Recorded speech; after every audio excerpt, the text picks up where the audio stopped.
መጀመሪያይቱ የሐዋርያው የጳውሎስ መልእክት ወደ ቆሮንቶስ ሰዎች ምዕራፍ 1 በእግዚአብሔር ፈቃድ የኢየሱስ ክርስቶስ ሐዋርያ ሊሆን የተጠራ ጳውሎስ ወንድሙም ሶስቴንስ በቆሮንቶስ ላለች ለእግዚአብሔር ቤተክርስቲያን በክርስቶስ ኢየሱስ ለተቀደሱት የእነርሱና የኛ ጌታ የሆነውን የጌታችንን የኢየሱስ ክርስቶስን ስም በየስፍራው ከሚጠሩት ሁሉ ጋር ቅዱሳን ለመሆን ለተጠሩት ከእግዚአብሔር ከአባታችን ከጌታም ከኢየሱስ ክርስቶስ ጸጋና ሰላም ለእናንተ ይሁን።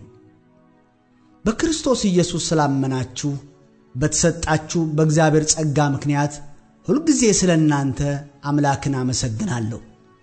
ለክርስቶስ መመስከሬ በእናንተ ዘንድ እንደጸና በነገር ሁሉ በቃልም ሁሉ በእውቀትም ሁሉ በእርሱ ባለጠጎች እንድትሆኑ ተደርጋችኋልና እንደዚህ የጌታችንን የኢየሱስ ክርስቶስን መገለጥ ስትጠባበቁ አንድ የጸጋ ስጦታ እንኳ አይጎድልባችሁም።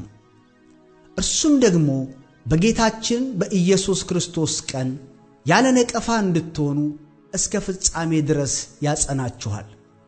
ወደ ልጁ ወደ ጌታችን ወደ ኢየሱስ ክርስቶስ ኅብረት የጠራችሁ እግዚአብሔር የታመነ ነው።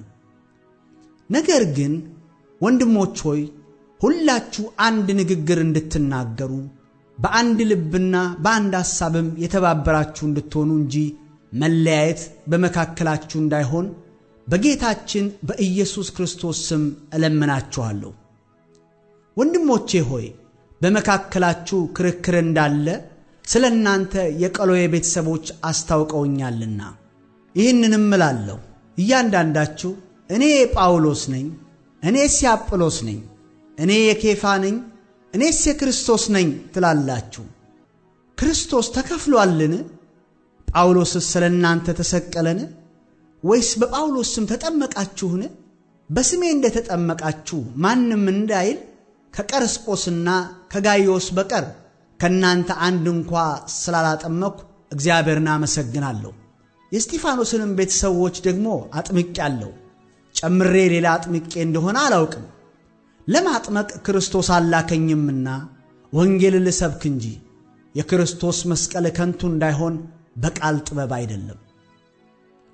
የመስቀሉ ቃል ለሚጠፉት ሞኝነት ለኛ ለምንድን ግን የእግዚአብሔር ኃይል ነውና የጥበበኞችን ጥበብ አጠፋለሁ የአስተዋዮችንም ማስተዋል እጥላለሁ ተብሎ ተጽፏልና። ጥበበኛ የታለ? ጻፊስ የታለ? የዚች ዓለም መርማሪስ የታለ? እግዚአብሔር የዚችን ዓለም ጥበብ ሞኝነት እንዲሆን አላደረገምን? በእግዚአብሔር ጥበብ ምክንያት ዓለም እግዚአብሔርን በጥበቧ ስላላወቀች በስብከት ሞኝነት የሚያምኑትን ሊያድን የእግዚአብሔር በጎ ፈቃድ ሆኗልና። መቼም አይሁድ ምልክትን ይለምናሉ፣ የግሪክ ሰዎችም ጥበብን ይሻሉ። እኛ ግን የተሰቀለውን ክርስቶስን እንሰብካለን። ይህም ለአይሁድ ማሰናከያ ለአሕዛብም ሞኝነት ነው። ለተጠሩት ግን አይሁድ ቢሆኑ የግሪክ ሰዎችም ቢሆኑ የእግዚአብሔር ኃይልና የእግዚአብሔር ጥበብ የሆነው ክርስቶስ ነው። ከሰው ይልቅ የእግዚአብሔር ሞኝነት ይጠበባልና የእግዚአብሔርም ድካም ከሰው ይልቅ ይበረታልና። ወንድሞች ሆይ መጠራታችሁን ተመልከቱ። እንደ ሰው ጥበብ ጥበበኞች የሆኑ ብዙዎች፣ ኃያላን የሆኑ ብዙዎች፣ ባላባቶች የሆኑ ብዙዎች አልተጠሩም። ነገር ግን እግዚአብሔር ጥበበኞችን እንዲያሳፍር የዓለምን ሞኝ ነገር መረጠ። ብርቱንም ነገር እንዲያሳፍር እግዚአብሔር የዓለምን ደካማ ነገር መረጠ። እግዚአብሔርም የሆነውን ነገር እንዲያጠፋ የዓለምን ምናምንቴ ነገር የተናቀውን ነገር ያልሆነውንም ነገር መረጠ።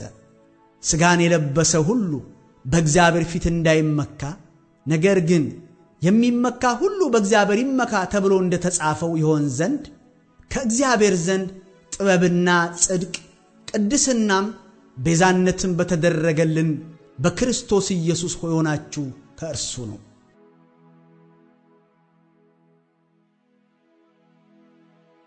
ምዕራፍ 2 እኔም ወንድሞች ሆይ ወደ እናንተ በመጣው ጊዜ በቃልና በጥበብ ብልጫ ለእግዚአብሔር ምስክርነቴን ለእናንተ እየነገርኩ አልመጣሁም። በመካከላችሁ ሳለው ከኢየሱስ ክርስቶስ በቀር እርሱም እንደተሰቀለ ሌላ ነገር እንዳላውቅ ቆርጬ ነበርና እኔም በድካምና በፍርሃት በብዙ መንቀጥቀጥም በእናንተ ዘንድ ነበርኩ። እምነታችሁም በእግዚአብሔር ኃይል እንጂ በሰው ጥበብ እንዳይሆን ቃሌም ስብከቴም መንፈስንና ኃይልን በመግለጥ ነበር እንጂ በሚያባብል በጥበብ ቃል አልነበረም። በበሰሉት መካከል ግን ጥበብ እናገራለን፣ ነገር ግን የዚችን ዓለም ጥበብ አይደለም፣ የሚሻሩትን የዚችን ዓለም ገዦች ጥበብ አይደለም። ነገር ግን እግዚአብሔር አስቀድሞ ከዘመናት በፊት ለክብራችን የወሰነውን ተሰውሮም የነበረውን የእግዚአብሔርን ጥበብ በሚስጥር እንናገራለን። ከዚችም ዓለም ገዦች አንዱ እንኳ ይህን ጥበብ አላወቀም። አውቀውስ ቢሆኑ የክብርን ጌታ ባልሰቀሉትም ነበር። ነገር ግን ዓይን ያላየችው ጆሮም ያልሰማው በሰውም ልብ ያልታሰበው እግዚአብሔር ለሚወዱት ያዘጋጀው ተብሎ እንደተጻፈ እንዲህ እንናገራለን። መንፈስም የእግዚአብሔርን ጥልቅ ነገር እንኳ ሳይቀር ሁሉን ይመረምራልና ለኛ እግዚአብሔር በመንፈሱ በኩል ገለጠው። በእርሱ ውስጥ ካለው ከሰው መንፈስ በቀር ለሰው ያለውን የሚያውቅ ሰው ማን ነው? እንዲሁም ደግሞ ከእግዚአብሔር መንፈስ በቀር ለእግዚአብሔር ያለውን ማንም አያውቅም። እኛ ግን ከእግዚአብሔር እንደው የተሰጠንን እናውቅ ዘንድ ከእግዚአብሔር የሆነውን መንፈስ እንጂ የዓለምን መንፈስ አልተቀበልንም። መንፈሳዊውን ነገር ከመንፈሳዊው ነገር ጋር አስተያይተን መንፈስ በሚያስተምረን ቃል ይህን ደግሞ እንናገራለን እንጂ የሰው ጥበብ በሚያስተምረን ቃል አይደለም።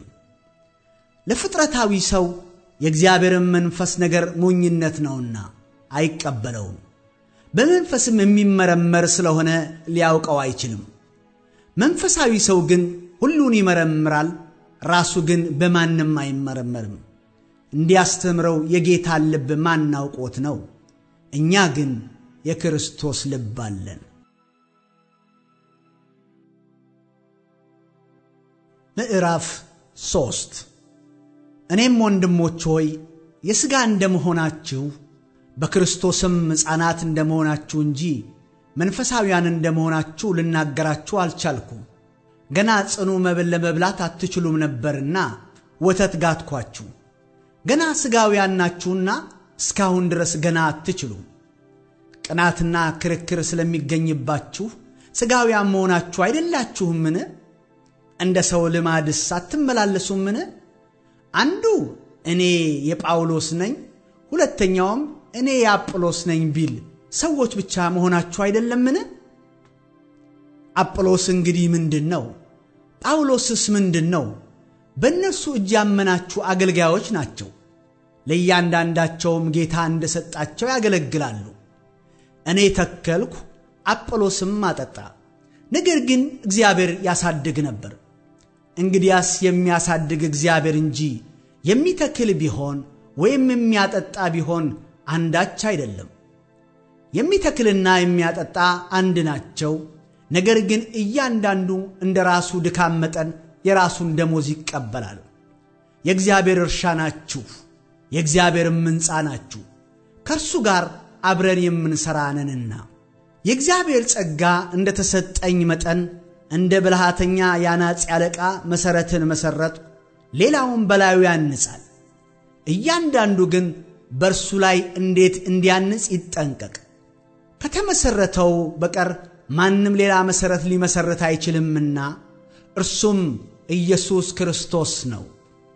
ማንም ግን በዚህ መሠረት ላይ በወርቅ ቢሆን በብርም በከበረ ድንጋይም በእንጨትም በሳርም ወይም በአገዳ ቢያንጽ የእያንዳንዱ ሥራ ይገለጣል።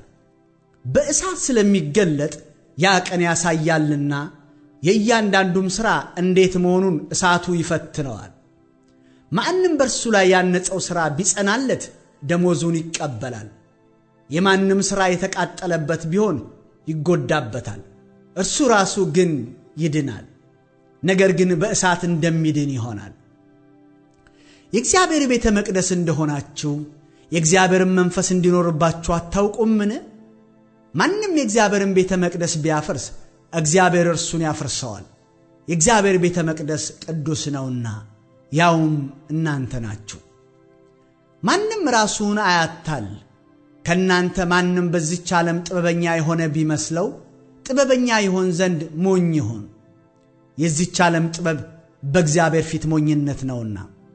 እርሱ ጥበበኞችን በተንኮላቸው የሚይዝ ደግሞም ጌታ የጥበበኞችን ሐሳብ ከንቱ እንደሆነ ያውቃል ተብሎ ተጽፏልና።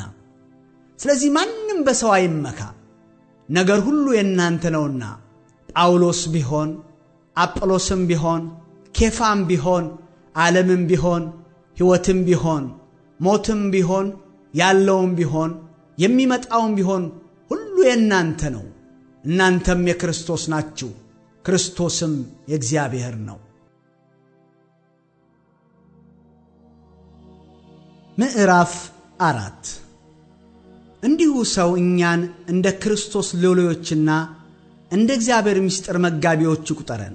እንደዚህም ሲሆን በመጋቢዎች ዘንድ የታመነ ሆኖ መገኘት ይፈለጋል። ነገር ግን በእናንተ ዘንድ ወይም በሌላ ሰው ዘንድ ብፈረድ ለእኔ ምንም አይደለም። እኔም በራሴ እንኳ አልፈርድም፣ በራሴ ላይ ምንም አላውቅምና። ነገር ግን በዚህ አልጸድቅም፣ እኔን የሚፈርድ ግን ጌታ ነው። ስለዚህም በጨለማ የተሰወረውን ደግሞ ወደ ብርሃን የሚያወጣ የልብን ምክር የሚገልጥ ጌታ እስኪመጣ ድረስ ጊዜው ሳይደርስ አንዳች አትፍረዱ። በዚያን ጊዜም ለእያንዳንዱ ምስጋናው ከእግዚአብሔር ዘንድ ይሆናል። ወንድሞች ሆይ ስለ አንዱ በአንዱ ላይ አንዳችሁም እንዳይታበዩ ከተጻፈው አትለፍ የሚለውን በእኛ ትማሩ ዘንድ ይህን በእናንተ ምክንያት ስለ ራሴና ስለ አጵሎስ እንደ ምሳሌ ተናገርኩ። አንተ እንድትበልጥ ማን አድርጎሃል? ያልተቀበልከውስ ምን አለህ? የተቀበልክ ከሆንክ ግን እንዳልተቀበልክ የምትመካ ስለምንድን ነው? አሁን ጠግባችኋል፣ አሁንስ ባለጠጎች ሆናችኋል። ያለኛ ነግሳችኋል። እኛ ደግሞ ከእናንተ ጋር እንድንነግስ ብትነግሱ መልካም ይሆን ነበር። ለዓለም ለመላእክትም ለሰዎችም መጫወቻ ሆነናልና እግዚአብሔር እኛን ሐዋርያቱን ሞት እንደተፈረደባቸው ሰዎች ከሁሉ ይልቅ የኋለኞች እንዳደረገን ይመስለኛልና። እኛ ስለ ክርስቶስ ሞኞች ነን፣ እናንተ ግን በክርስቶስ ልባሞች ናችሁ። እኛ ደካሞች ነን፣ እናንተ ግን ኃይለኞች ናችሁ። እናንተ የከበራችሁ ናችሁ፣ እኛ ግን የተዋረድን ነን። እስከዚህ ሰዓት ድረስ እንራባለን፣ እንጠማለን፣ እንራቆታለን፣ እንጎሰማለን፣ እንንከራተታለን፣ በገዛ እጃችን እየሰራን እንደክማለን። ሲሰድቡን እንመርቃለን፣ ሲያሳድዱን እንታገሳለን፣ ክፉ ሲናገሩን እንማልዳለን። እስካሁን ድረስ የዓለም ጥራጊ የሁሉም ግዱፍ ሆነናል። እንደምወዳችሁ ልጆች አድርጌ ልገስጻችሁ እንጂ ላሳፍራችሁ ይህን አልጽፍም። በክርስቶስ አእላፍ ሞግዚቶች ቢኖሯችሁ ብዙ አባቶች የሏችሁም። እኔ በክርስቶስ ኢየሱስ በወንጌል ወልጃችኋለሁና እንግዲህ እኔን የምትመስሉ ሁኑ ብዬ ለምናችኋለሁ። ስለዚህ የምወደውንና የታመነውን በጌታ ልጄ የሆነውን ጢሞቴዎስን ልኬላችኋለሁ። እኔም በየስፍራው በአብያተ ክርስቲያናት ሁሉ እንደማስተምር በክርስቶስ ኢየሱስ የሚሆነውን መንገዴን እርሱ ያሳስባቸዋል። አንዳንዱ ግን ወደ እናንተ የማልመጣ እየመሰላቸው የታበዩ አሉ። ነገር ግን ጌታ ቢፈቅድ ፈጥኜ ወደ እናንተ መጣለሁ። የትዕቢተኞችንም ኃይል አውቃለሁ እንጂ ቃላቸውን አይደለም። የእግዚአብሔር መንግሥት በኃይል ነው እንጂ በቃል አይደለምና። ምን ትወዳላችሁ? በበትር ወይስ በፍቅርና በየዋሃት መንፈስ ልምጣባችሁን? ምዕራፍ 5 በአጭር ቃል በእናንተ መካከል ዝሙት እንዳለ ይወራል። የዚያም አይነት ዝሙት በአሕዛብስ እንኳ የማይገኝ ነው፣ የአባቱን ሚስት ያገባ ሰው ይኖራልና። እናንተም ታበያችኋል። ይልቅስ እንድታዝኑ አይገባችሁምን? ይህን ሥራ የሠራው ከመካከላችሁ ይወገድ። እኔ ምንም እንኳ በሥጋ ከእናንተ ጋር ባልሆን በመንፈስ ከእናንተ ጋር ነኝ። ከእናንተም ጋር እንዳለው ሆኜ ይህን እንደዚህ በሠራው ላይ በጌታችን በኢየሱስ ክርስቶስ ስም አሁን ፈርጄበታለሁ። እናንተና መንፈሴም ከጌታችን ከኢየሱስ ክርስቶስ ኃይል ጋር ተሰብስበን መንፈሱ በጌታ በኢየሱስ ቀን ትድን ዘንድ እንደዚህ ያለው ለሥጋው ጥፋት ለሰይጣን እንዲሰጥ ፍርዴ ነው። መመካታችሁ መልካም አይደለም። ጥቂት እርሾ ሊጡን ሁሉ እንዲያቦካ አታውቁምን? እንግዲህ ያለ እርሾ እንዳላችሁ አዲሱን ሊጥ ትሆኑ ዘንድ አሮጌውን እርሾ አስወግዱ። ፋሲካችን ክርስቶስ ታርዷልና፣ ስለዚህ በቅንነትና በእውነት ቂጣ በዓልን እናድርግ እንጂ በአሮጌ እርሾ በክፋትና በግፍ እርሾም አይደለም። ከሴሰኞች ጋር እንዳትተባበሩ በመልእክቴ ጻፈሁላችሁ። በጠቅላላው የዚህን ዓለም ሴሰኞችን ወይም ገንዘብን የሚመኙትን ነጣቂዎችንም ወይም ጣዖትን የሚያመልኩትን አላልሁም። ይህስ ቢሆን ከዓለም ልትወጡ ይገባችሁ ነበር። አሁን ግን ወንድሞች ከሚባሉት አንዱ ሴሰኛ ወይም ገንዘብን የሚመኝ ወይም ጣዖትን የሚያመልክ ወይም ተሳዳቢ ወይም ሰካር ወይም ነጣቂ ቢሆን ከእርሱ ጋር እንዳትተባበሩ እጽፍላችኋለሁ። እንደነዚህ ካለው ጋር መብል እንኳን አትብሉ። በውጭ ባሉ ሰዎች ላይ መፍረድ ምን አግዶኝ? በውስጥ ባሉ ሰዎች ላይ እናንተ አትፈርዱምን? በውጭ ባሉት ግን እግዚአብሔር ይፈርድባቸዋል። ክፉውን ከመካከላችሁ አውጡት። ምዕራፍ 6 ከናንተ አንዱ ከባልንጀራው ጋር መጉት ቢኖረው በቅዱሳን ፊት በመፋረድ ፈንታ በአመፀኞች ፊት ሊፋረድ ይደፍራልን? ቅዱሳን በዓለም ላይ እንዲፈርዱ አታውቁምን? በዓለምስ ላይ ብትፈርዱ ከሁሉ ይልቅ ትንሽ ስለሚሆን ነገር ልትፈርዱ አትበቁምን? የትዳር ጉዳይ ይቅርና በመላእክት እንኳን እንድንፈርድ አታውቁምን? እንግዲህ ስለ ትዳር ጉዳይ የፍርድ ቤት ቢያስፈልጋችሁ በቤተ ክርስቲያን የተናቁትን ሰዎች ፈራጆች አድርጋችሁ ታስቀምጣላችሁን? አሳፍራችሁ ዘንድ ይህን እላለሁ። እንደዚህ ነውን? በወንድሞች መካከል ሽማግሌ ሊሆን የሚችል አንድ አስተዋይ ሰው በእናንተ ዘንድ አይገኝምን? ነገር ግን ወንድም ወንድሙን ይከሳል፣ ይህም በማያምኑ ፊት ይደረጋልን? እንግዲህ ፈጽሞ የእርስ በርስ ሙግት እንዳለባችሁ በእናንተ ጉድለት ነው። ብትበደሉ አይሻልምን? ብትታለሉስ አይሻልምን? ነገር ግን እናንተ ትበድላላችሁ ታታሉም አላችሁ፣ ያውም ወንድሞቻችሁን። ወይስ አመፀኞች የእግዚአብሔርን መንግሥት እንዳይወርሱ አታውቁምን? አትሳቱ።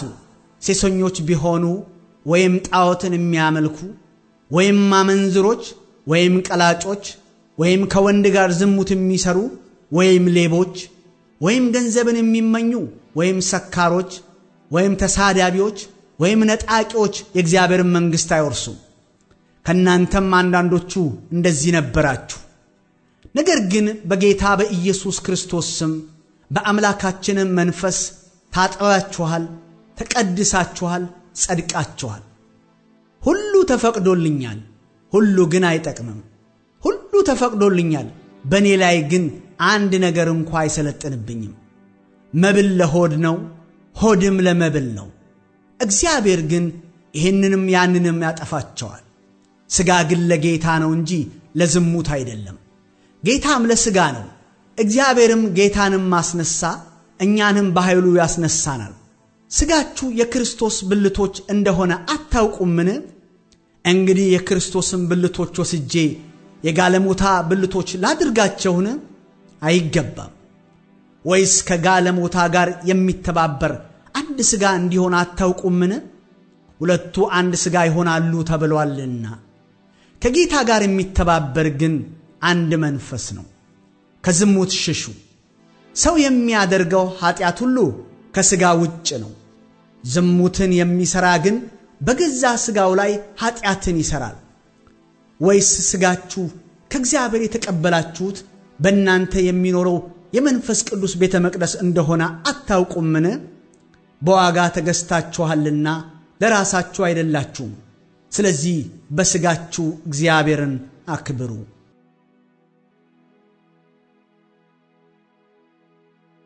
ምዕራፍ 7 ስለ ጻፋችሁልኝስ ነገር ከሴት ጋር አለመገናኘት ለሰው መልካም ነው። ነገር ግን ስለ ዝሙት ጠንቅ ለእያንዳንዱ ለራሱ ሚስት ትኑረው፣ ለእያንዳንዲቱ ደግሞ ለራሷ ባል ይኑራት። ባል ለሚስቱ የሚገባትን ያድርግላት፣ እንደዚሁም ደግሞ ሚስቲቱ ለባሏ። ሚስት በገዛ ሥጋዋ ላይ ሥልጣን የላትም፣ ሥልጣን ለባሏ ነው እንጂ። እንዲሁም ደግሞ ባል በገዛ ሥጋው ላይ ሥልጣን የለውም፣ ሥልጣን ለሚስቱ ነው እንጂ። ለጸሎት ትተጉ ዘንድ ተስማምታችሁ ለጊዜው ካልሆነ በቀር እርስ በርሳችሁ አትከላከሉ። ራሳችሁን ስላለመግዛት ሰይጣን እንዳይፈታተናችሁ ደግሞ አብራችሁ ሁኑ። ዳሩ ግን ይህን እንደ ፈቃድ እላለሁ እንጂ እንደ ትእዛዝ አይደለም። ሰው ሁሉ እንደኔ ሊሆን እወዳለሁና፣ ነገር ግን እያንዳንዱ ከእግዚአብሔር ለራሱ የጸጋ ስጦታ አለው፣ አንዱ እንደዚህ ሁለተኛውም እንደዚያ። ላላገቡና ለመበለቶች ግን እላለሁ፣ እንደኔ ቢኖሩ ለእነርሱ መልካም ነው። ነገር ግን በምኞት ከመቃጠል መጋባት ይሻላልና ራሳቸውን መግዛት ባይችሉ ያግቡ። ሚስትም ከባሏ አትለያይ፣ ብትለያይ ግን ሳታገባ ትኑር፣ ወይም ከባሏ ትታረቅ፣ ባልም ሚስቱን አይተዋት ብዬ የተጋቡትን አዛቸዋለሁ። እኔ ግን አላዝም፣ ጌታ እንጂ። ሌሎችንም እኔ እላለሁ፣ ጌታም አይደለም። ከወንድሞች ወገን ያላመነች ሚስት ያለችው ቢኖር እርሷም ከእርሱ ጋር ልትቀመጥ ብትስማማ አይተዋት። ያላመነ ባል ያላት ሚስትም ብትኖር ይህ ከእርሷ ጋር ሊቀመጥ ቢስማማ አትተወው። ያላመነ ባል በሚስቱ ተቀድሷልና ያላመነችም ሚስት በባሏ ተቀድሳለች። አለዚያ ልጆቻችሁ ርኩሳን ናቸው። አሁን ግን የተቀደሱ ናቸው። የማያምን ግን ቢለይ ይለይ። ወንድም ቢሆን ወይም እህት እንዲህ በሚመስል ነገር አይገዙም። እግዚአብሔር ግን በሰላም ጠርቶናል። አንቺ ሴት ባልሽን ታድኚ እንደሆንሽ ምን ታውቂያለሽ? ወይስ አንተ ሰው ሚስትህን ታድን እንደሆን ምን ታውቃለህ? ብቻ ለእያንዳንዱ እግዚአብሔር እንደከፈለለት እያንዳንዱንም እግዚአብሔር እንደጠራው እንዲሁ ይመላለስ። እንዲሁም በአብያተ ክርስቲያናት ሁሉ እደነግጋለሁ፣ ማንም ተገርዞ ሳለ ተጠርቶ እንደሆነ ወደ አለመገረዝ አይመለስ፣ ማንም ሳይገረዝ ተጠርቶ እንደሆነ አይገረዝ። መገረዝ ቢሆን አለመገረዝም ቢሆን ከንቱ ነው፣ የእግዚአብሔርን ትእዛዝ መጠበቅ ነው እንጂ። እያንዳንዱ በተጠራበት መጠራት እንደዚሁ ይኑር። ባሪያ ሆነ ተጠርተ እንደሆነ አይገድህም። አርነት ልትወጣ ቢቻል ግን አርነትን ተቀበል። ባሪያ ሆኖ በጌታ የተጠራ የጌታ ነፃ ነውና፣ እንዲሁም ነፃ ሆኖ የተጠራ የክርስቶስ ባሪያ ነው። በዋጋ ተገዝታችኋል። የሰው ባሪያዎች አትሁኑ። ወንድሞች ሆይ እያንዳንዱ በተጠራበት እንደዚህ ሆኖ በእግዚአብሔር ዘንድ ይኑር። ስለ ደናግልም የጌታ ትእዛዝ የለኝም፣ ነገር ግን የታመነው እሆን ዘንድ ከጌታ ምሕረትን የተቀበለው እንደመሆኔ ምክር እመክራለሁ። እንግዲህ ስለ አሁኑ ችግር ይህ መልካም ይመስለኛል። ሰው እንዲሆኖ ቢኖር መልካም ነው። በሚስት ታስረ እንደሆነ መፋታትን አትሻ። በሚስት አልታሰርክ እንደሆነ ሚስትን አትሻ። ብታገባ ግን ኃጢአት አትሰራም፣ ድንግሊቱም ብታገባ ኃጢአት አትሰራም።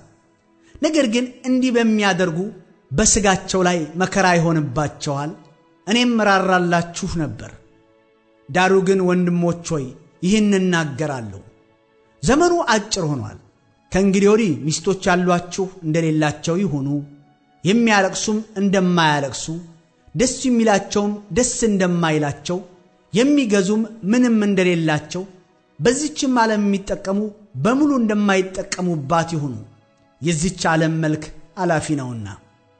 ነገር ግን ያለ ሐሳብ ልትኖሩ እወዳለሁ። ያላገባው ጌታን እንዴት ደስ እንዲያሰኘው የጌታን ነገር ያስባል። ያገባው ግን ሚስቱን እንዴት ደስ እንዲያሰኛት የዓለምን ነገር ያስባል፣ ልቡም ተከፍሏል። ያልተጋባች ሴትና ድንግል በሥጋም በነፍስም እንዲቀደሱ የጌታን ነገር ያስባሉ። የተጋባች ግን ባሏን እንዴት ደስ እንድታሰኘው የዓለምን ነገር ታስባለች። ይህንም ለራሳችሁ ጥቅም እላለሁ፣ በአግባብ እንድትኖሩ ሳትባክኑም በጌታ እንድትጸኑ ነው እንጂ ላጠምዳችሁ ብዬ አይደለም። ዳሩ ግን ማግባት ወደሚገባው ዕድሜ በደረሰ ጊዜ ስለ ድንግልናው ያፈረ ሰው ቢኖር የወደደውን ያድርግ፣ ኃጢአት የለበትም፣ ይጋቡ። ሳይናወጥ በልቡ የጸና ግን ግድ የለበትም፣ የወደደውን እንዲያደርግ ተፈቅዶለታል። ድንግልናውንም በልቡ ይጠብቅ ዘንድ ቢጸና መልካም አደረገ። እንዲሁም ድንግልን ያገባ መልካም አደረገ፣ ያላገባም የተሻለ አደረገ። ሴት ባሏ በሕይወት ሳለ የታሰረች ናት። ባሏ ቢሞት ግን በጌታ ይሁን እንጂ የወደደችውን ልታገባ ነጻነት አላት። እንደ ምክሬ ግን እንዳለች ብትኖር ደስተኛ ናት። እኔም ደግሞ የእግዚአብሔር መንፈስ በእኔ ላይ ያለ ይመስለኛል። ምዕራፍ 8 ለጣዖት ስለተሰዋ ሥጋም ሁላችን ዕውቀት እንዳለን እናውቃለን። ዕውቀት ያስታብያል፣ ፍቅር ግን ያንጻል። ማንም አንዳች የሚያውቅ ቢመስለው ሊያውቅ እንደሚገባው ገና አላወቀም። ማንም ግን እግዚአብሔርን ቢወድ እርሱ በእርሱ ዘንድ የታወቀ ነው። እንግዲህ ለጣዖት የተሰዋውን ሥጋ ስለመብላት ጣዖት ሁሉ በዓለም ከንቱ እንደሆነ ከአንዱም በቀር ማንም አምላክ እንደሌለ እናውቃለን። መቼም ብዙ አማልክትና ብዙ ጌቶች አሉ። ነገር ግን በሰማይም ሆነ በምድርም ሆነ አማልክት የተባሉ ምንም ቢኖሩ ለእኛስ ነገር ሁሉ ከእርሱ የሆነ እኛም ለእርሱ የሆንን አንድ አምላክ አብ አለን። ነገር ሁሉም በእርሱ በኩል የሆነ እኛም በእርሱ በኩል የሆንን አንድ ጌታ ኢየሱስ ክርስቶስ አለን። ነገር ግን ይህ ዕውቀት በሁሉ ዘንድ አይገኝም። አንዳንዶች ግን ጣዖትን እስካሁን ድረስ ስለለመዱ ለጣዖት የተሰዋ ነው ብለው ይበላሉና ሕሊናቸው ደካማ ስለሆነ ይረክሳል። መብል ግን ወደ እግዚአብሔር አያቀርበንም። ባንበላም ምንም አይጎድለንም፣ ብንበላም ምንም አይተርፈንም። ዳሩ ግን ይህ መብታችሁ ለደካሞች እንቅፋት እንዳይሆንባቸው ተጠንቀቁ። አንተ ዕውቀት ያለህ በጣዖት ቤት በማዕድ ስትቀመጥ አንድ ሰው ቢያይህ ደካማ ሰው ቢሆን ለጣዖት የተሰዋውን ለመብላት ሕሊናው አይታነጽበትምን? ባንተ ዕውቀትም ይህ ደካማ ይጠፋል፣ እርሱም ክርስቶስ የሞተለት ወንድም ነው። እንዲህም ወንድሞችን እየበደላችሁ ደካማም የሆነውን ሕሊናቸውን እያቆሰላችሁ ክርስቶስን ትበድላላችሁ። ስለዚህም መብል ወንድሜን የሚያሰናክለው ከሆነ ወንድሜንም እንዳላሰናክለው ለዘላለም ከቶ ሥጋ አልበላም። ምዕራፍ 9 እኔ ነፃ አይደለሁምን? ሐዋርያስ አይደለሁምን? ጌታችንን ኢየሱስ ክርስቶስን አላየሁትምን? እናንተስ በጌታ ሥራዬ አይደላችሁምን? የሐዋርያነቴ ማኅተም በጌታ እናንተ ናችሁና። ለሌሎች ሐዋርያ ባልሆን ለእናንተስ ምንም ቢሆን ሐዋርያ ነኝ። ለሚመረምሩ መልሴ ይህ ነው። ልንበላና ልንጠጣ መብት የለንምን? እንደ ሌሎቹ ሐዋርያትና እንደ ጌታ ወንድሞች እንደ ኬፋም እህት ሚስታችንን ይዘን ልንዞር መብት የለንምን? ወይስ ሥራን ለመተው መብት የሌለን እኔና ባርናባስ ብቻ ነን? ከቶ በገዛ ገንዘቡ በወታደርነት የሚያገለግል ማን ነው? ወይስ ወይን ተክሎ ፍሬውን የማይበላ ማን ነው? ወይስ መንጋ እየጠበቀ ከመንጋው ወተት የማይጠጣ ማን ነው? ይህን በሰው ሥልጣን ብቻ ላለሁን? ሕግስ ደግሞ ያን አይልምን? የሚያበራየውን በሬ አፉን አትሰር ተብሎ በሙሴ ሕግ ተጽፏልና። እግዚአብሔርስ ስለ በሬዎች ይገደዋልን? ይህን የሚለው ፈጽሞ ስለኛ አይደለምን? የሚያርስ በተስፋ ሊያርስ የሚያበራይም እንዲካፈል በተስፋ ሊያበራይ ስለሚገባው በእውነት ስለኛ ተጽፏል። እኛ መንፈሳዊውን ነገር የዘራንላችሁ ከሆነን የእናንተን የሥጋዊውን ነገር እኛ ብናጭድ ትልቅ ነገር ነውን? ሌሎች በእናንተ ላይ ይህን መብት የሚካፈሉ ከሆኑ እኛማ ይልቁን እንዴታ! ነገር ግን የክርስቶስን ወንጌል እንዳንከለክል በሁሉ እንታገሳለን እንጂ በዚህ መብት አልተጠቀምንም። በመቅደስ ነገር የሚያገለግሉ ከመቅደስ የሆነውን ነገር እንዲመገቡ፣ በመሠዊያውም የሚጸኑ ከመሠዊያውም እንዲካፈሉ አታውቁምን? እንዲሁ ደግሞ ወንጌልን የሚሰብኩ ከወንጌል ቀለብ እንዲቀበሉ ጌታ ደንግጓል። እኔ ግን ከነዚህ ሁሉ ምንም አልተጠቀምኩም። እንዲህ እንዲሆንልኝ ይሄን አልጽፍም። ማንም ትምክቴን ከንቱ ከሚያደርግብኝ ሞት ይሻለኛልና። ወንጌልን ብሰብክ እንኳ የምመካበት የለኝም፣ ግድ ደርሶብኝ ነውና። ወንጌልን ባልሰብክ ወዮልኝ። ይህም በፈቃዴ ባደርገው ደሞዝ አለኝና፣ ያለ ፈቃዴ ግን ባደርገው መጋቢነት በአደራ ተሰጥቶኛል። እንግዲህ ደሞዜ ምንድነው? ወንጌልን እየሰበኩ በወንጌል ካለኝ መብት በሙሉ እንዳልጠቀም ወንጌልን ያለ ዋጋ ብናገር ነው። ከሰው ሁሉ አርነት የወጣው ሲሆን የሚበልጡትን እንድጠቅም እንደ ባሪያ ራሴን ለሁሉ አስገዛለሁ። አይሁድንም እጠቅም ዘንድ ከአይሁድ ጋር እንደ አይሁዳዊ ሆነው፣ ከሕግ በታች ያሉትን እጠቅም ዘንድ እኔ ራሴ ከሕግ በታች ሳልሆን ከሕግ በታች ላሉት ከሕግ በታች እንዳለው ሆንኩ። ሕግ የሌላቸውን እጠቅም ዘንድ ያለ እግዚአብሔር ሕግ ሳልኖር፣ ነገር ግን በክርስቶስ ሕግ በታች ሳለው ሕግ ለሌላቸው ሕግ እንደሌለኝ ሆንኩ። ደካሞችን እጠቅም ዘንድ ለደካሞች እንደ ደካማ ሆነው፣ በሁሉ መንገድ አንዳንዶቹን አድን ዘንድ ከሁሉ ጋር በሁሉ ነገር እንደነርሱ ሆንኩ። በወንጌልም ማኅበርተኛ ሆን ዘንድ ስለ ወንጌል ሁሉን አደርጋለሁ። በሽቅድድም ስፍራ የሚሮጡት ሁሉ እንዲሮጡ፣ ነገር ግን አንዱ ብቻ ዋጋውን እንዲቀበል አታውቁምን? እንዲሁም ታገኙ ዘንድ ሩጡ። የሚታገልም ሁሉ በነገር ሁሉ ሰውነቱን ይገዛል። እነዚያም የሚጠፋውን አክሊል ሊያገኙ ነው፣ እኛ ግን የማይጠፋውን። ስለዚህ እኔ ያለ ሐሳብ እንደሚሮጥ ሁሉ እንዲሁ አልሮጥም፣ ነፋስን እንደሚጎስም ሁሉ እንዲሁ አልጋደልም። ነገር ግን ለሌሎች ከሰበኩ በኋላ ራሴ የተጣልኩ እንዳልሆን ሥጋዬን እየጎሰምኩ አስገዛዋለሁ።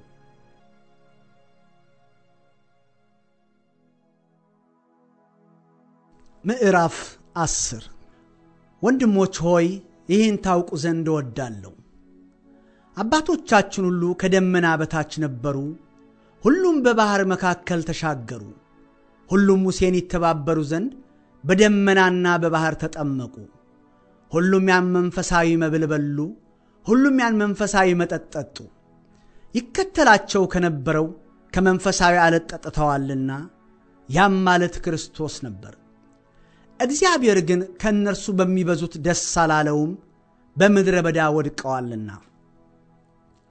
እነዚህም ክፉ ነገር እንደተመኙ እኛ ደግሞ እንዳንመኝ ይህ ምሳሌ ሆነልን። ሕዝብም ሊበሉ ሊጠጡ ተቀመጡ፣ ሊዘፍኑም ተነሱ ተብሎ እንደተጻፈ ከእነርሱ አንዳንዶች እንዳደረጉት ጣዖትን የምታመልኩ አትሁኑ። ከእነርሱም አንዳንዶች እንደሴሰኑ በአንድ ቀንም 2,000 እንደወደቁ አንሴስን። ከእነርሱም አንዳንዶች ጌታን እንደተፈታተኑት በእባቦችም እንደጠፉ ጌታን አንፈታተን። ከእነርሱም አንዳንዶች እንዳንጎራጎሩ በሚያጠፋውም እንደጠፉ አታንጎራጉሩ። ይህም ሁሉ እንደ ምሳሌ ሆነባቸው፣ እኛንም የዘመናት መጨረሻ የደረሰብንን ሊገስጸን ተጻፈ። ስለዚህ እንደቆመ የሚመስለው እንዳይወድቅ ይጠንቀቅ። ለሰው ሁሉ ከሚሆነው በቀር ምንም ፈተና አልደረሰባችሁም። ነገር ግን ከሚቻላችሁ መጠን ይልቅ ትፈተኑ ዘንድ የማይፈቅድ እግዚአብሔር የታመነ ነው፣ ትታገሱም ዘንድ እንድትችሉ ከፈተናው ጋር መውጫውንም ደግሞ ያደርግላችኋል። ስለዚህ ወዳጆቼ ሆይ ጣዖትን ከማምለክ ሽሹ። ልባሞች እንደመሆናችሁ ላለው በምለው ነገር እናንተ ፍረዱ። የምንባርከው የበረከት ጽዋ ከክርስቶስ ደም ጋር ኅብረት ያለው አይደለምን? የምንቆርሰውስ እንጀራ ከክርስቶስ ሥጋ ጋር ኅብረት ያለው አይደለምን? አንድ እንጀራ ስለሆነ እኛ ብዙዎች ስንሆን አንድ ሥጋ ነን፣ ሁላችን ያን አንዱን እንጀራ እንካፈላለንና። በሥጋ የሆነውን እስራኤል ተመልከቱ። መሥዋዕቱን የሚበሉ የመሠዊያው ማኅበርተኞች አይደሉምን? እንግዲህ ምን እላለሁ? ለጣዖት የተሰዋ ምናምን ነው እላለሁን? ወይስ ጣዖት ምናምን እንዲሆን እላለሁን? አይደለም። ነገር ግን አሕዛብ የሚሰዉት ለአጋንንት እንዲሆን እንጂ ለእግዚአብሔር እንዳይሰዉ እላለሁ። ከአጋንንትም ጋር ማኅበርተኞች እንድትሆኑ አልወድም። የጌታን ጽዋና የአጋንንትን ጽዋ ልትጠጡ አትችሉም። ከጌታ ማዕድና ከአጋንንት ማዕድ ልትካፈሉ አትችሉም። ወይስ ጌታን እናስቀናውን? እኛስ ከእርሱ ይልቅ እንበረታለንን? ሁሉ ተፈቅዶልኛል፣ ሁሉ ግን የሚጠቅም አይደለም። ሁሉ ተፈቅዶልኛል፣ ነገር ግን ሁሉ የሚያንጽ አይደለም። እያንዳንዱ የባልንጀራውን ጥቅም እንጂ አንድስ እንኳ የራሱን ጥቅም አይፈልግ። በሥጋ ገበያ የሚሸጠውን ሁሉ ከሕሊና የተነሳ ሳትመራመሩ ብሉ፣ ምድርና በእርሷ የሞላባት ሁሉ የጌታ ነውና። ከማያምኑ ሰዎች አንዱን ቢጠራችሁ ልትሄዱን ብትወዱ ከሕሊና የተነሳ ሳትመራመሩ የሚያቀርቡላችሁን ሁሉ ብሉ። ማንም ግን ይህ ለጣዖት የተሰዋ ነው ቢላችሁ ከዚያ ካስታወቃችሁና ከሕሊና የተነሳ አትብሉ። ስለ ባልንጀራ ሕሊና እንጂ ስለ ገዛ ሕሊናህ አልናገርም። አርነቴ በሌላ ሰው ሕሊና የሚፈርድ ኧረ ስለምንድን ነው? እኔም በጸጋ ብበላ በነገሩ ስለማመሰግንበት ስለምን እሰደባለሁ? እንግዲህ የምትበሉ ወይም የምትጠጡ ብትሆኑ ወይም ማናቸውም ነገር ብታደርጉ ሁሉንም ለእግዚአብሔር ክብር አድርጉት። እኔ ደግሞ ብዙዎች ይድኑ ዘንድ ለጥቅማቸው እንጂ የራሴን ጥቅም ሳልፈልግ በሁሉ ነገር ሰውን ሁሉ ደስ እንደማሰኝ ለአይሁድም ለግሪክ ሰዎችም ለእግዚአብሔርም ቤተ ክርስቲያን ማሰናከያ አትሁኑ። ምዕራፍ 11 እኔ ክርስቶስን እንደምመስል እኔን ምሰሉ። ወንድሞች ሆይ በሁሉ ስለምታስቡልኝና አሳልፌ እንደሰጠኋችሁ ወግን ፈጽማችሁ ስለያዛችሁ አመሰግናችኋለሁ። ነገር ግን የወንድ ሁሉ ራስ ክርስቶስ፣ የሴትም ራስ ወንድ፣ የክርስቶስም ራስ እግዚአብሔር እንደሆነ ልታውቁ እወዳለሁ። ራሱን ተከናንቦ የሚጸልይ ወይም ትንቢት የሚናገር ወንድ ሁሉ ራሱን ያዋርዳል። ራሷን ሳትሸፍን ግን የምትጸልይ ወይም ትንቢት የምትናገር ሴት ሁሉ ራሷን ታዋርዳለች። እንደ ተላጨች ያህል አንድ ነውና። ሴትም ራሷን ባትሸፍን ጠጉሯን ደግሞ ትቆረጥ። ለሴት ግን ጠጉሯን መቁረጥ ወይም መላጨት የሚያሳፍር ከሆነ ራሷን ትሸፍን። ወንድ የእግዚአብሔር ምሳሌና ክብር ስለሆነ ራሱን መከናነብ አይገባውም። ሴት ግን የወንድ ክብር ናት። ሴት ከወንድ ናት እንጂ ወንድ ከሴት አይደለምና። ሴት ስለ ወንድ ተፈጠረች እንጂ ወንድ ስለ ሴት አልተፈጠረምና። ስለዚህ ሴት ከመላእክት የተነሳ በራሷ ስልጣን ሊኖራት ይገባል። ነገር ግን በጌታ ዘንድ ሴት ያለ ወንድ፣ ወንድም ያለ ሴት አይሆንም። ሴት ከወንድ እንደሆነች እንዲሁ ወንድ ደግሞ በሴት ነውና፣ ሁሉም ከእግዚአብሔር ነው። በእናንተ በራሳችሁ መካከል ፍረዱ። ሴት ራሷን ሳትሸፍን ወደ እግዚአብሔር ልትጸልይ ይገባታልን? ወንድ ጠጉሩን ቢያስረዝም ነውር እንዲሆንበት፣ ሴት ግን ጠጉሯን ብታስረዝብ ክብር እንዲሆንላት ተፈጥሮ እንኳ አስተምራችሁምን? ጠጉሯ መጎናጸፊያዋ ሊሆን ተሰጥቷታልና። ዳሩ ግን ማንም ሊከራከር ቢፈቅድ እኛ ወይም የእግዚአብሔር አብያተ ክርስቲያናት እንዲህ ያለ ልማድ የለንም። ነገር ግን በምትሰበሰቡበት ጊዜ ለሚከፋ እንጂ ለሚሻል ስላልሆነ ይህን ትእዛዝ ስሰጥ የማመሰግናችሁ አይደለም። በመጀመሪያ ወደ ማኅበር ስትሰበሰቡ በመካከላችሁ መለያየት እንዳለ ሰማለሁና በአንድ በኩልም አምናለሁ። በእናንተ ዘንድ የተፈተኑት እንዲገለጡ በመካከላችሁ ወገኖች ደግሞ ሊሆኑ ግድ ነውና። እንግዲህ አብራችሁ ስትሰበሰቡ የምትበሉት የጌታ እራት አይደለም። በመብላት ጊዜ እያንዳንዱ የራሱን እራት ይበላልና አንዱም ይራባል፣ አንዱ ግን ይሰክራል። የምትበሉባቸውና የምትጠጡባቸው ቤቶች የሏችሁምን?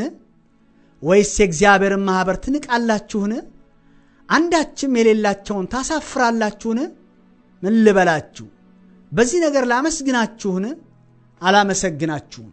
ለእናንተ ደግሞ አሳልፌ የሰጠሁትን እኔ ከጌታ ተቀብያለሁና። ጌታ ኢየሱስ አልፎ በተሰጠበት በዚያች ሌሊት እንጀራን አንስቶ አመሰገነ፣ ቆርሶም እንካችሁ ብሉ፣ ይህ ስለ እናንተ የሚሆን ሥጋዬ ነው፣ ይህን ለመታሰቢያ ያድርጉት አለ። እንደዚሁም ከራት በኋላ ጽዋውን ደግሞ አንስቶ ይህ ጽዋ በደሜ የሚሆን አዲስ ኪዳን ነው፣ በጠጣችሁት ጊዜ ሁሉ ይህን ለመታሰቢያ ያድርጉት አለ። ይህን እንጀራ በበላችሁ ጊዜ ሁሉ ይህንንም ጽዋ በጠጣችሁ ጊዜ ሁሉ ጌታ እስኪመጣ ድረስ ሞቱን ትናገራላችሁና። ስለዚህ ሳይገባው ይህን እንጀራ የበላ ወይም የጌታን ጽዋ የጠጣ ሁሉ የጌታ ሥጋና ደም ዕዳ አለበት። ሰው ግን ራሱን ይፈትን፣ እንዲሁም ከእንጀራው ይብላ ከጽዋውም ይጠጣ። ሳይገባው የሚበላና የሚጠጣ የጌታን ሥጋ ስለማይለይ ለራሱ ፍርድ ይበላልና ይጠጣልምና። ስለዚህ በእናንተ ዘንድ የደከሙና የታመሙ ብዙዎች አሉ፣ አያሌዎችም አንቀላፍተዋል። ራሳችንን ብንመረምር ግን ባልተፈረደብንም ነበር። ነገር ግን በተፈረደብን ጊዜ ከዓለም ጋር እንዳንኮነን በጌታ እንገሰጻለን። ስለዚህ ወንድሞቼ ሆይ ለመብላት በተሰበሰባችሁ ጊዜ እርስ በርሳችሁ ተጠባበቁ። ማንም የራበው ቢኖር ለፍርድ እንዳትሰበሰቡ በቤቱ ይብላ። የቀረውንም ነገር በመጣው ጊዜ እደነግጋለሁ። ምዕራፍ 12 ስለ መንፈሳዊ ነገርም ወንድሞች ሆይ ታውቁ ዘንድ እወዳለሁ። አሕዛብ ሳላችሁ በማናቸውም ጊዜ እንደምትመሩ ድምፅ ወደሌላቸው ወደ ጣዖታት እንደተወሰዳችሁ ታውቃላችሁ። ስለዚህ ማንም በእግዚአብሔር መንፈስ ሲናገር ኢየሱስ የተረገመ ነው የሚል እንደሌለ በመንፈስ ቅዱስም ካልሆነ በቀር ኢየሱስ ጌታ ነው ሊል አንድ እንኳን እንዳይችል አስታውቃችኋለሁ። የጸጋም ስጦታ ልዩ ልዩ ነው፣ መንፈስ ግን አንድ ነው። አገልግሎትም ልዩ ልዩ ነው፣ ጌታም አንድ ነው። አሰራርም ልዩ ልዩ ነው፣ ሁሉም በሁሉ የሚያደርግ እግዚአብሔር ግን አንድ ነው። ነገር ግን መንፈስ ቅዱስን መግለጥ ለእያንዳንዱ ለጥቅም ይሰጠዋል።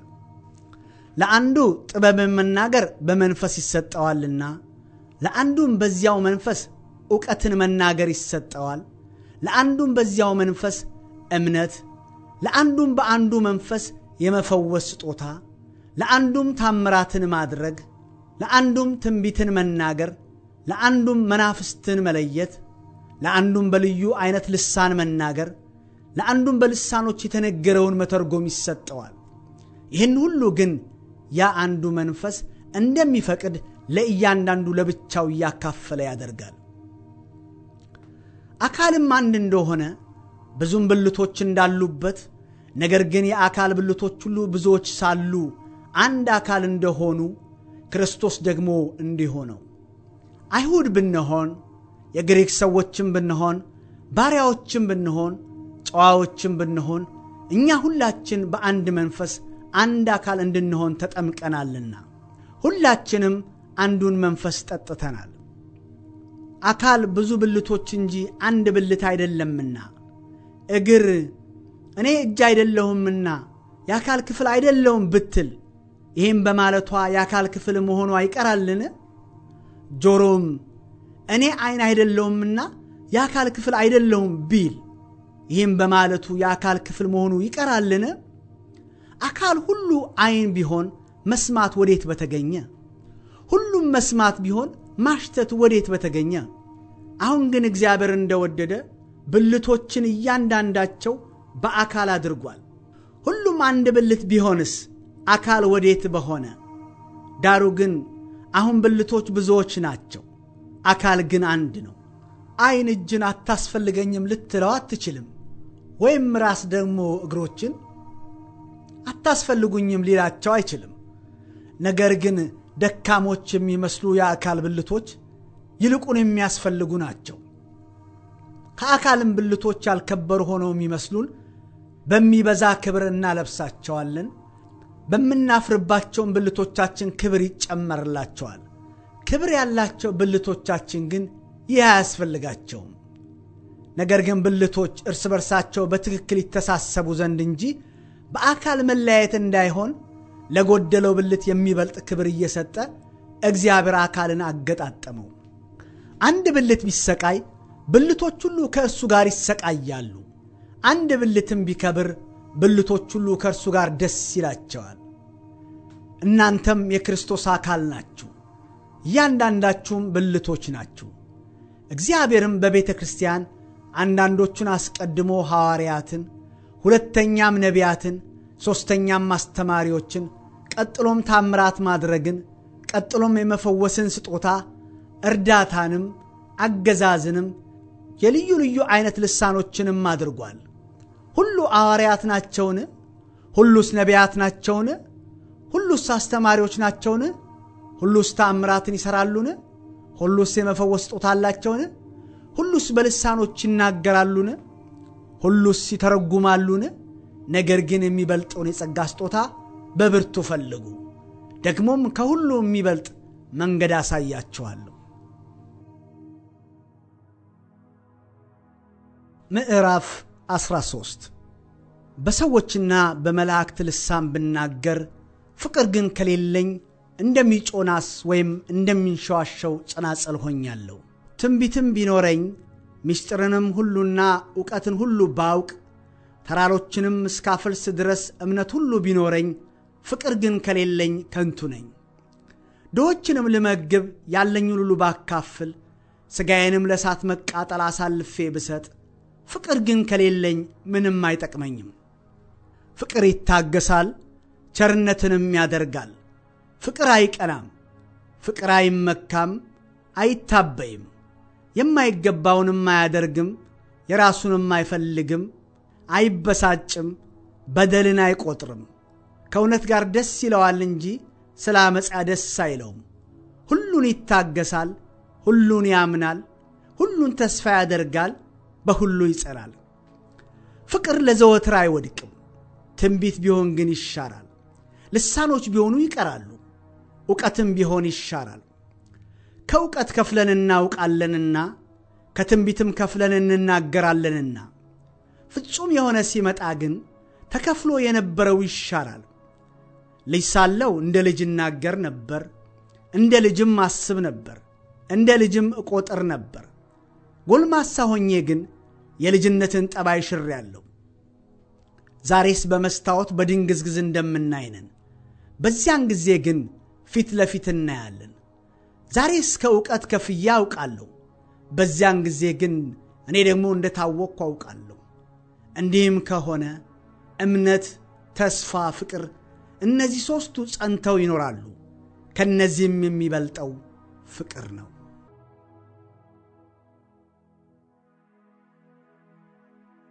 ምዕራፍ 14 ፍቅርን ተከታተሉ፣ መንፈሳዊ ስጦታንም ይልቁንም ትንቢት መናገርን በብርቱ ፈልጉ። በልሳን የሚናገርስ ለእግዚአብሔር እንጂ ለሰው አይናገርም፣ የሚያስተውለው የለምና፣ በመንፈስ ግን ምስጢርን ይናገራል። ትንቢትን የሚናገር ግን ለማነጽና ለመምከር ለማጽናናትም ለሰው ይናገራል። በልሳን የሚናገር ራሱን ያንጻል፣ ትንቢትን የሚናገር ግን ማዕበሩን ያንጻል። ሁላችሁ በልሳኖች ልትናገሩ እወድ ነበር፣ ትንቢትን ልትናገሩ ግን ከዚህ ይልቅ እወዳለሁ። ማዕበሩ ይታነጽ ዘንድ ንግግሩን ባይተረጉም በልሳኖች ከሚናገር ትንቢትን የሚናገር ይበልጣል። አሁን ግን ወንድሞች ሆይ ወደ እናንተ መጥቼ በልሳኖች ብናገር በመግለጥ ወይም በዕውቀት ወይም በትንቢት ወይም በትምህርት ካልነገርኳችሁ ምን እጠቅማችኋለሁ? ነፍስ የሌለበት ነገር እንኳ ዋሽንትም ክራርም ቢሆን ድምፅ ሲሰጥ የድምፁን ልዩነት ባይገልጥ በዋሽንት የሚነፋው ወይስ በክራር የሚመታው መዝሙር እንዴት ይታወቃል? ደግሞ መለከት የማይገልጥን ድምፅ ቢሰጥ ለጦርነት ማን ይዘጋጃል? እንዲሁ እናንተ ደግሞ የተገለጠውን ቃል በአንደበት ባትናገሩ ሰዎች የምትናገሩትን እንዴት አድርገው ያስተውሉታል? ለነፋስ የምትናገሩ ትሆናላችሁና። በዓለም ምናልባት ቁጥር የሌለው የቋንቋ አይነት ይኖራል፣ ቋንቋም የሌለው ሕዝብ የለም። እንግዲህ የቋንቋውን ፍቺ ባላውቅ ለሚናገረው እንግዳ ሆናለሁ፣ የሚናገረውም ለእኔ እንግዳ ይሆናል።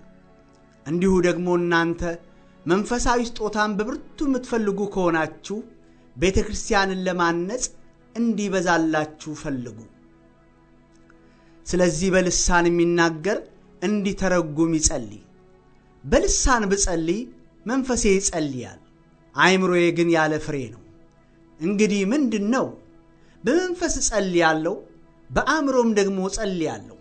በመንፈስ ዘምራለሁ፣ በአእምሮም ደግሞ ዘምራለሁ።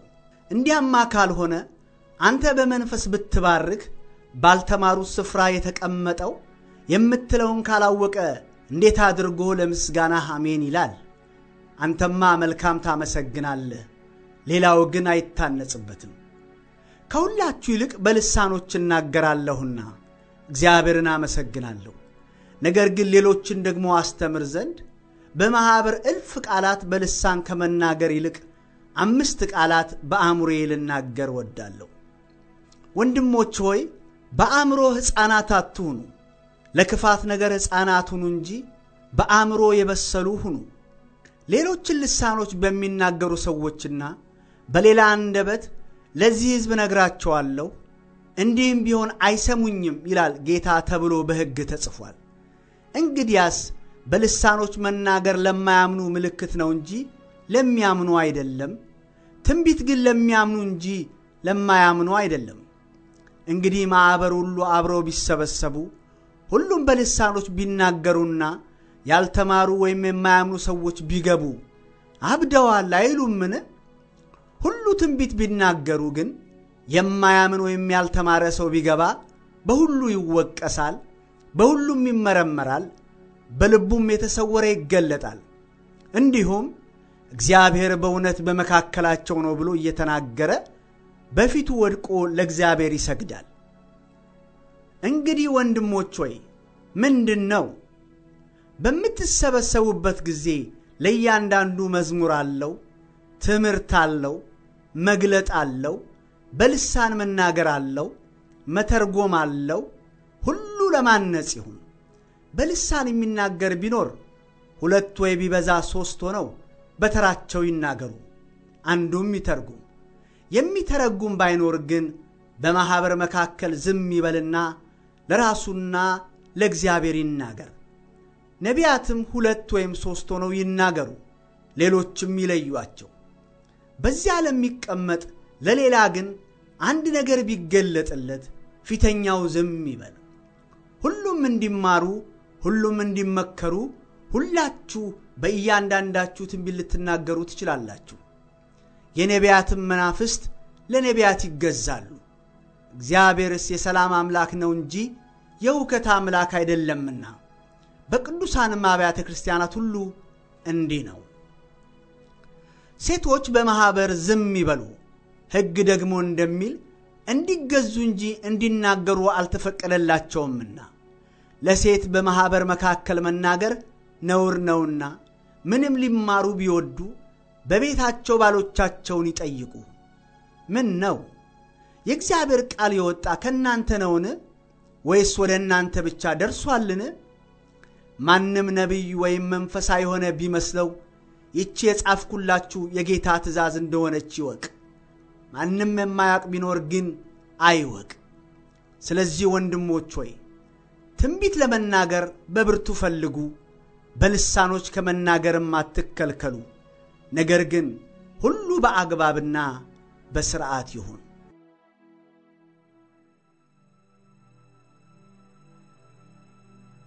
ምዕራፍ 15 ወንድሞች ሆይ የሰበኩላችሁን ደግሞም የተቀበላችሁትን በእርሱም ደግሞ የቆማችሁበትን በእርሱም ደግሞ የምትድኑበትን ወንጌል አሳስባችኋለሁ።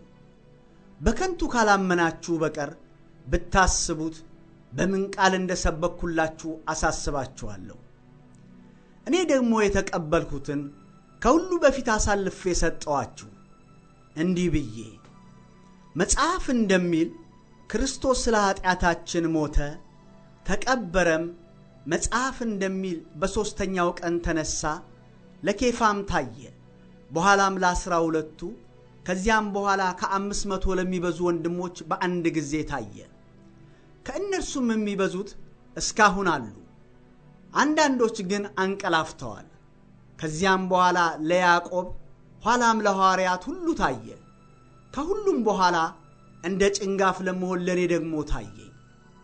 እኔ ከሐዋርያት ሁሉ የማንስ ነኝና የእግዚአብሔርን ቤተ ክርስቲያን ስላሳደደው ሐዋርያ ተብዬ ልጠራ የማይገባኝ፣ ነገር ግን በእግዚአብሔር ጸጋ የሆነው እኔ ነኝ። ለእኔም የተሰጠኝ ጸጋው ከንቱ አልነበረም፣ ከሁላችሁ ይልቅ ግን ደከመው። ዳሩ ግን ከእኔ ጋር ያለው የእግዚአብሔር ጸጋ ነው እንጂ እኔ አይደለሁም።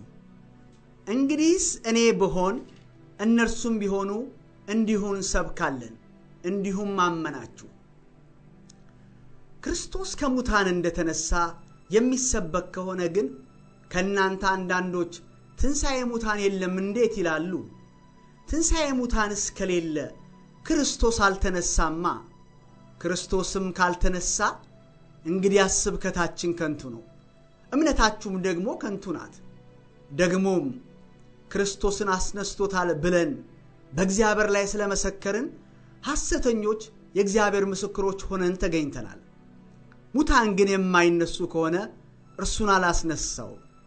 ሙታን የማይነሱ ከሆነ ክርስቶስ አልተነሳማ። ክርስቶስም ካልተነሳ እምነታችሁ ከንቱ ናት፣ እስካሁን ድረስ በኃጢአታችሁ አላችሁ። እንግዲያስ በክርስቶስ ያንቀላፉት ደግሞ ጠፍተዋል። በዚህች ሕይወት ብቻ ክርስቶስን ተስፋ ያደረግን ከሆነ ከሰው ሁሉ ይልቅ ምስኪኖች ነን። አሁን ግን ክርስቶስ ላንቀላፉት በኩራት ሆኖ ከሙታን ተነስቷል። ሞት በሰው በኩል ስለመጣ ትንሣኤ ሙታን በሰው በኩል ሆኗልና፣ ሁሉ በአዳም እንደሚሞቱ እንዲሁ ሁሉ በክርስቶስ ደግሞ ሕያዋን ይሆናሉና፣ ነገር ግን እያንዳንዱ በራሱ ተራ ይሆናል። ክርስቶስ እንደ በኩራት ነው፣ በኋላም በመምጣቱ ለክርስቶስ የሆኑት ናቸው።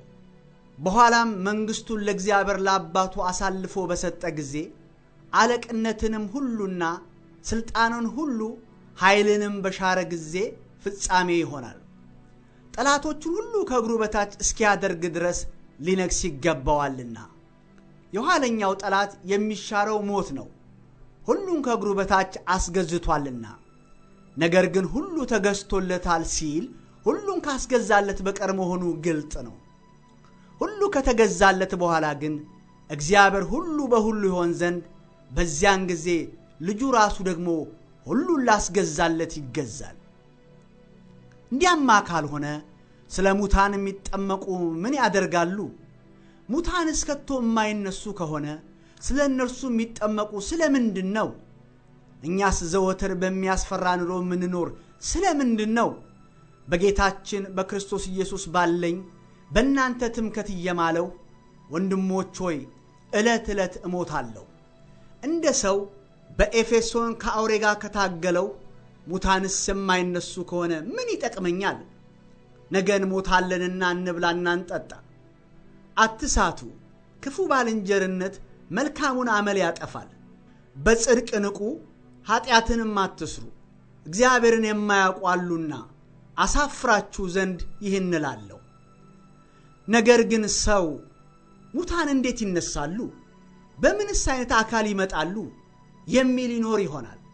አንተ ሞኝ፣ አንተ የምትዘራው ካልሞተ ሕያው አይሆንም። የምትዘራውም ስንዴ ቢሆን ከሌላም አይነት የአንዱ ቢሆን ቅንጣት ብቻ ነው እንጂ የምትዘራው የሚሆነውን አካል አይደለም። እግዚአብሔር ግን እንደወደደ አካልን ይሰጠዋል፣ ከዘሮችም ለእያንዳንዱ የገዛ አካሉን ይሰጠዋል። ሥጋ ሁሉ አንድ አይደለም፣ የሰው ሥጋ ግን አንድ ነው። የእንስሳም ሥጋ ሌላ ነው፣ የወፎችም ሥጋ ሌላ ነው፣ የአሳም ሥጋ ሌላ ነው። ደግሞ ሰማያዊ አካል አለ፣ ምድራዊም አካል አለ።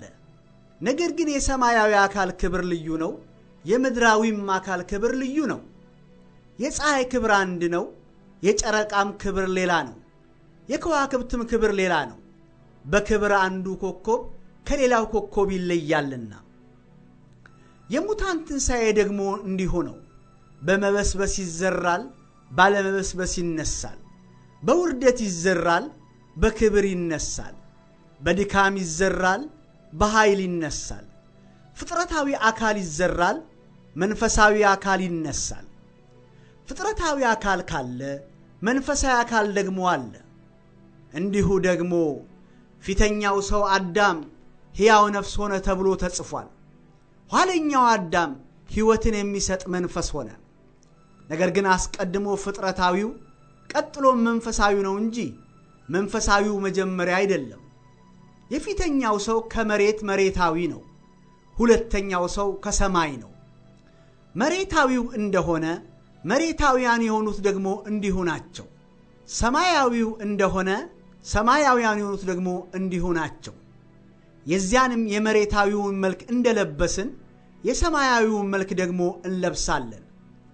ነገር ግን ወንድሞች ሆይ ይህን እላለሁ፣ ሥጋና ደም የእግዚአብሔር መንግሥት ሊወርሱ አይችሉም፣ የሚበሰብሰውም የማይበሰብሰውን አይወርስም። እነሆ አንድ ምስጢር እነግራችኋለሁ፣ ሁላችን አናንቀላፋም። ነገር ግን የኋለኛው መለከት ሲነፋ ሁላችን በድንገት በቅጽበት ዓይን እንለወጣለን። መለከት ይነፋልና ሙታንም የማይበሰብሱ ሆነው ይነሳሉ፣ እኛም እንለወጣለን። ይህ የሚበሰብሰው የማይበሰብሰውን ሊለብስ፣ ይህም የሚሞተው የማይሞተውን ሊለብስ ይገባዋልና። ዳሩ ግን ይህ የሚበሰብሰው የማይበሰብሰውን ሲለብስ፣ ይህም የሚሞተው የማይሞተውን ሲለብስ፣ በዚያን ጊዜ ሞት ድል በመነሳት ተዋጠ ተብሎ የተጻፈው ቃል ይፈጸማል። ሞት ሆይ መውጊያ የት አለ? ሲኦል ሆይ ድል መንሳት የት አለ? የሞት መውጊያ ኃጢአት ነው፣ የኃጢአትም ኃይል ሕግ ነው። ነገር ግን በጌታችን በኢየሱስ ክርስቶስ በኩል ድል መንሳትን ለሚሰጠን ለእግዚአብሔር ምስጋና ይሁን። ስለዚህ የተወደዳችሁ ወንድሞቼ ሆይ ድካማችሁ በጌታ ከንቱ እንዳይሆን አውቃችኋልና የምትደላደሉ የማትነቃነቁም የጌታም ሥራ ሁል ጊዜ የሚበዛላችሁ ሁኑ።